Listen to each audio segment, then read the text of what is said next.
ভাই 900 টাকা নিয়েছে, তাও ইঞ্জিন বোনাস। এবং সাধারণত 650 টাকা আছে যশোরের ভাড়া, সিটিও না, ইঞ্জিন বোনাটা যাচ্ছি 900 টাকা ভাড়া। মানে কত টাকা বেশি নিল তাহলে?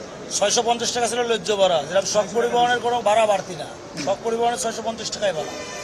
আপনি শুনছেন তো 650 টাকায় যে ভাড়াটি নির্ধারিত, সেটা ঈদের জন্য বিআরটি 720 করে দিয়েছে। তারপরেও তারা কিন্তু আসলে প্রায় 250 টাকা বেশি, অর্থাৎ 1000 টাকা চাচ্ছেন, এবং তিনি সারা টার্মিনাল ঘুরে শেষ পর্যন্ত 200 টাকা 150 টাকা বেশিতে টিকিটটি কেটেছেন। এবং এসি গাড়িতে কিন্তু ক্ষেত্র বিশেষে আমরা দেখেছি দ্বিগুণ ভাড়ায় মানুষজন যেতে বাধ্য হচ্ছেন, এবং তারা বলছে যে ঈদের সময় তাদের কিছু বলার নেই। এবং মজার বিষয়টি হচ্ছে যে চার্টটি আমরা দেখালাম, সেই চার্টের পরে অর্থাৎ যারা কর্তৃপক্ষ বিআরটি যাদের আসলে এই বিষয়টি দেখানোর কথা, তারা কিন্তু তার পরেই এখানে বসে আছেন, অর্থাৎ তদারকি করার জন্য।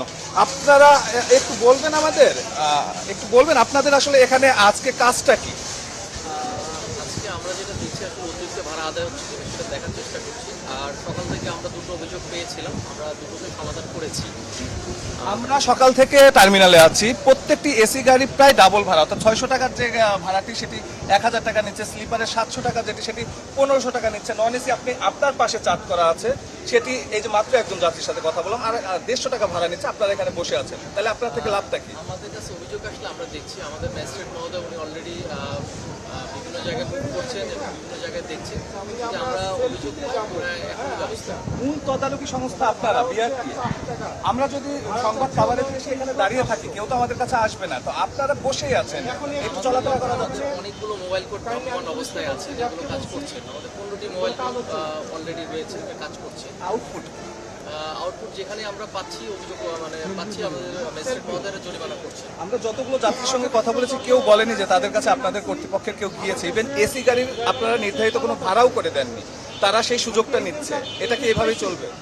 এটা আসলে আমাদের মন্ত্রণালয়ের সিদ্ধান্ত, তো আমাদের কাছে যে ভাড়ার তালিকা আছে আমরা সেটাই মনিটরিং করার চেষ্টা করছি। এবং অভিযোগ পেলে আমরা সকাল থেকে 2-3টা করেছি, আমরা যে অভিযোগ পাই ইনশাআল্লাহ আমরা কাজ করব। আপনারা এসির জন্য তো কোনো ভাড়া নির্ধারণ করে দেননি, যার জন্য তারা ডাবল ভাড়া নিচ্ছে, তারা বলছে। আসলে এটা তো মন্ত্রণালয়ের সিদ্ধান্ত, আমরা আসলে নতুন করে সিদ্ধান্ত দিতে পারি না। আপনি শুনছেন আসলে যারা কর্তৃপক্ষ তাদের ব্যাখ্যা এটি, এবং আমরা যখন কথা বলছিলাম তখন কিন্তু আসলে যারা কর্তৃপক্ষ আছে তারাও কিন্তু সেই একই ভাড়া। আপনি কি কোনো অভিযোগ নিয়ে এখানে এসেছেন? জি, আমি একটু অভিযোগ নিয়ে এসেছি। কি অভিযোগ?